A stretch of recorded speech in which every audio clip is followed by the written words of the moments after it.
تھی، کسی نے کسی مسلمان کے سر پر پڑی تھی. وہ منظر مجھے یاد آیا جو کیفیت تھی اس سے عظیم مربی کی. لیکن اس کے ساتھ ساتھ بے اختیار ہمارا ذہن میدان کربلا منتقل ہو جاتا ہے. عاشور کے دن اس ملعون نے اپنے سپاہیوں کے ناپاک جسدوں کو، لاشوں کو سپرد خاک کیا، مگر نواسے پیغمبر، اس کی اولاد، اس کے وہ بھانجے، وہ ان کے لاشیں کربلا کی گرم ریت پر پڑے. وقت ظالم نے یہ کام اس لیے کیا تھا کہ دھوپ پڑے گی ان لاشوں پر تو بدبو پھیلے گی. 11 کی تاریخ گزر جاتی ہے، 12 کی تاریخ گزر جاتی ہے. مولانا اختر عباس رحمت اللہ علیہ و رضوانہ علیہ وہ ہمارے استادوں کے استاد تھے. وہ فرماتے تھے کہ بنی اسد کی خواتین اپنے گھروں کے صحنوں میں کام کر رہی تھی. اس مرتبہ محسوس کیا کربلا کی طرف سے ایک خوشبو آ رہی ہے. یہ پریشان ہو گئی، ادھر تو کوئی چمن نہیں ہے، کوئی آوازی نہیں ہے، وہ کہاں سے آ رہی ہے؟ وہ خوشبو کی تلاش میں گئی. دیکھا میدان کربلا میں وہ 72 بے سر لاشیں گرم ریت پر پڑی ہوئی ہیں. سمجھ لیجیے کس کے لاشیں ہیں. واپس آئی اور اپنے مردوں سے کہا کہ اب میرے رسول خدا کے سامنے سرخ ہونے کا موقع ہے، جاؤ اور ان لاشوں کو سپرد خاک کرو.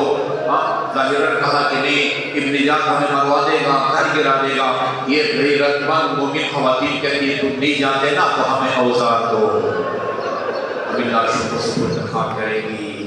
نہ ان کو گھر بٹھایا، کہا کہ تم گھر رہو، ہم یہ روانہ ہو گئے. آپ اگر 13 محرم کو کربلا وہ رسائی کی نصیب ہو، 13 محرم کو وہ کربلا کی سڑکوں پر بنی اسد کے مومنین اپنے سروں پر خاک ڈال کے وہ بلند آواز بلند کر رہے ہوتے ہیں، یا حسین یا حسین.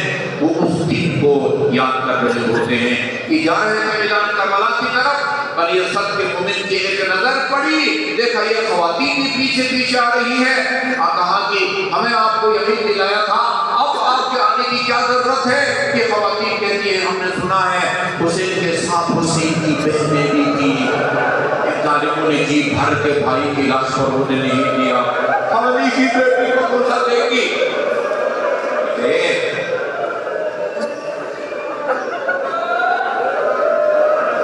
کسی بھی انسان کو اس کے سر سے، شکل و صورت سے پہچانا جاتا ہے. کسی کے ساتھ سر مبارک نہیں ہے. اللہ کی قدرت سے بطور معجزہ وہ کوفہ اور شام کے راہوں سے سید سجاد، ہاتھوں سے ہتھکڑیاں، گلے سے خاردار توپ اور پاؤں سے بڑی دجلی بیڑیاں اتار کے بنی اسد کی رہنمائی کے لیے پہنچتے ہیں اور ایک ایک کو سپرد خاک کرتے ہیں. ابھی تدفین کا سلسلہ شروع ہوا تھا. کچھ مومنین آئے اور کہا کہ یہاں سے کچھ فاصلے پر، وہ جتنا فاصلہ حرم امام حسین اور علمدار حسین پہ ہے، ہم ادھر گئے. ایک لاشا ہے، ہم نے اٹھانے کی کوشش کی. ایک حصے کو زمین سے اٹھاتے ہیں، دوسرا حصہ زمین پر گر جاتا ہے. دوسرے کے حصے کو تیسرا گر جاتا ہے. فرمایا ہاں وہ میرے چچا علمدار کی ہے، ان کی وصیت ہے، وہ کہیں تو مجھے خاک کرنا ہے. جی امام نے پہنچ کے جب دونوں ہاتھ کمر بن ہاشم کے بدن کے نیچے رکھے تھے، فرمایا کہ آقا کیا کرنے لگے؟ کہا وہ شہداء کے گھر میں تمہیں بھی خیمہ لے جانا چاہتا ہوں. فرمایا میں آپ کو آپ کی جد کا واسطہ دیتا ہوں، مجھے یہی رہنے دیں، مجھے یہ رہنے دیں. میں آپ کی بیٹی سکینہ سے پانی کا وعدہ کر کے آیا تھا. لیکن وہ وہاں دفن کیا جہاں آج آپ ان کے مرکز نظر آ رہے ہیں. وہ سب سے آخر میں اپنے مظلوم بابا کو، جس کے بدن کے صرف اگلے حصے پر 900 سے زیادہ تلواروں اور تیروں اور نیزوں کے دفن تھے، ان کو سپرد خاک کیا عزاداروں. اور پھر قبر پر لکھا تاکہ گزرنے والے کو پتہ چلے رخ کے مظلوم کی شہادت کو وہ زیارت کرے. لکھا ھذا قبر الحسین بن علی. حسین بن علی کی قبر ہے. اتنا کافی تھا، گزرنے والے کو پتہ چل سکتا تھا کہ حسین کی قبر ہے. آگے ایک جملہ لکھا ہے، میں اپنے الفاظ میں کہتا ہوں قیامت تک کے لیے سید سجاد نے عزاداری کا افتتاح کیا. لکھا ھذا قبر الحسین بن علی الذي قتلوه عطشانا یہ اس مظلوم بابا کی قبر ہے جس کو اشیاء نے فرات سے چند قدم پہ فاطمہ پردیش نگر شہید کیا، اور پھر بابا سے مخاطب ہو کے ایک وعدہ کیا، طوبیٰ لأرض تضمنت جسدک الطاہر۔ ہاں بابا یہ زمین کا ٹکڑا کتنا خوش قسمت ہے جس نے اپنے آغوش میں اس نازنین بدن کو لے رکھا ہے۔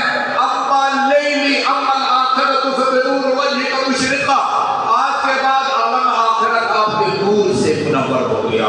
اما اللیلی فمسحت، آج کے بعد سجاد کو راتوں کو سونا نصیب نہ ہوگا۔ واما خذنی فسرت، یہ میرے غموں کا طوفان کبھی رکے گا نہیں، نہ رک سکا یہ طوفان، نہ رک سکا۔ سب سے پہلے مجلس سجاد نے خود پڑھی اور فرمایا کہ میں کب تک رہوں گا؟ حتی یختار اللہ لأہل بیت نبی دارا التی انت بہا مقیم، بابا جب تک میں آپ کے پاس نہیں آتا اس وقت تک آپ کی مظلومیت کو یاد کر کے روتا رہوں گا۔